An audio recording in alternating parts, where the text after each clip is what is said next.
ভাই, মেজাজটা খুব খারাপ, গালাগালি করতে ইচ্ছা করছে। মুশকিলটা হচ্ছে বয়স হয়ে গিয়েছে এবং আমরা আসলে ঠিক গালাগালি করার লোক না।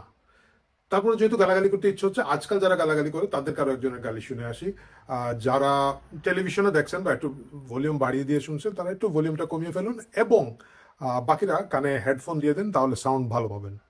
লেভেলের বৃষ্টি হচ্ছে বাইরে, এখন 8:30 বাজে। আমি যদি এখন না বেরোই তাহলে আমি এক্সাম দিতে পারবো না, কারণ আমার কাছে অ্যাটলিস্ট 1 ঘন্টা লাগে। আর আজকে কতক্ষণ লাগবে আই ডোন্ট নো। আমি এমন একটা বালের দেশে জন্মাইছি তো, আর এমন একটা বালের শিক্ষামন্ত্রী হয়েছে এবার, মানে I swear two god I use to respect him a lot, but I don't anymore. This guy is playing with our life. Like 12.5 লক্ষ student, he is just fucking joking around. দেখ তোর বালের বৃষ্টি, তুই যা, তুই বেরো তো এসি রুম থেকে। তোর এসি রুমে তোর দামি দামি গাড়ি থেকে বেরো, হেলিকপ্টার থেকে বেরো, তারপর দেখ আমার সাথে কি হইতেছে। আমার অবস্থা এই জেনজি ছাত্রীটির মতো আর কি। আমিও খুব রেসপেক্ট করতাম মিলন ভাইকে, এখনো করি, আমাদের শিক্ষামন্ত্রী এহসানুল হক মিলনকে। কিন্তু আমার একটা প্রশ্ন হচ্ছে যে কি দুঃখে, কি কারণে এই বন্যার মধ্যে কোমর পানি গলা পানিতে মানে সাঁতার দিয়ে গিয়ে ছাত্রছাত্রীদেরকে এইচএসসি পরীক্ষা দিতে হবে।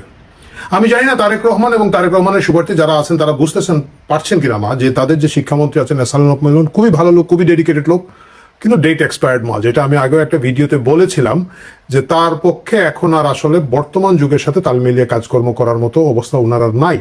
এবং সেটা যে নাই এর একটা মানে বিভিন্ন ধরনের প্রমাণ প্রতিদিন তিনি দিয়ে যাচ্ছে। এর মধ্যে হচ্ছে যে এই এইচএসসি পরীক্ষার সময় এই যে সারা বাংলাদেশ ভেসে যাচ্ছে, দেশের বিশাল একটা অংশ বন্যা কবলিত, এবং বাকি সব জায়গায় যেগুলোতে বন্যা নেই, বড় বড় শহরগুলোতে রাস্তাঘাটে পানি, কোমর পানি গলা পানি পর্যন্ত হয়ে বসে আছে, কিন্তু তাকে এইচএসসি পরীক্ষা নিতেই হবে। কেন নিতে হবে এটা নিয়ে তারা একটা প্রেস নোট দিয়েছে। আমি সেই প্রেস নোট পড়ি নাই, সরকারি প্রেস নোট পড়ার মতো আসলে রুচি হয় না, বাট পত্রিকা থেকে যেটা দেখলাম 2-3টা কথা, এর মধ্যে হচ্ছে যদি এই পরীক্ষা এই থামিয়ে দেওয়া হয় ছাত্রছাত্রীদের অনেক ক্ষতি হবে, ভবিষ্যতে তাদের এটা হবে ওইটা হবে, বিশ্ববিদ্যালয়ে ভর্তিতে দেরি হয়ে যাবে। কি ঘোড়ার ডিমের বিশ্ববিদ্যালয় আমাদের সেগুলোর ভর্তি পরীক্ষা, এবং সেখানে আবার দেরি হয়ে যাচ্ছে। মানে বিশ্ববিদ্যালয়ের ভর্তির অবস্থাটা কি সেটাও আমি আপনাদেরকে একটু যদি দেখাই আর কি। আমার একজন খুব প্রিয় মানুষ আছেন, খুবই খুবই খুবই প্রিয়। তার নাম হচ্ছে মোহাম্মদ আব্দুল হান্নান মাসুদ। তিনি একজন ছাত্রনেতা, তিনি একজন সংসদ সদস্য, এবং তিনি কোন সাবজেক্টে পড়েন আপনারা জানেন নাকি? তিনি কিন্তু ঢাকা বিশ্ববিদ্যালয়ে ইংরেজিতে একটা সাবজেক্ট পড়তেন, সেটা আবার ইংরেজি সাহিত্য না, কিন্তু সেটা হচ্ছে ইংলিশ ল্যাঙ্গুয়েজ টিচিং বা English language education at the institute of কি যেন আছে, এটা হচ্ছে তাদের ইনস্টিটিউটের নাম হচ্ছে institute of modern language university of Dhaka. মানে তিনি ঢাকা বিশ্ববিদ্যালয়ের মতো বাংলাদেশের টপ বিশ্ববিদ্যালয়ে ইংরেজি পড়েন। আসুন বিশ্ববিদ্যালয় তাকে 3 বছরে কি ইংরেজি শিখিয়েছে সেটাও একটু দেখে আসি। It's my security concern where I live, and it's my security question by how I go.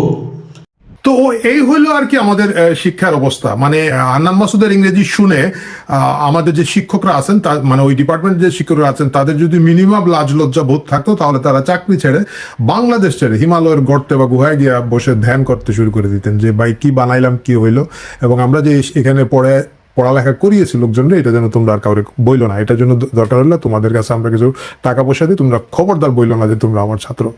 এই হচ্ছে মানে একটা সিস্টেমের যে শিক্ষার যে অবস্থা আর কি আমাদের দেশে। কিন্তু এর মধ্যেও আমাদেরকে এইচএসসিতে এই ভরা বর্ষায় ভরা এর মধ্যে নিতে হবে।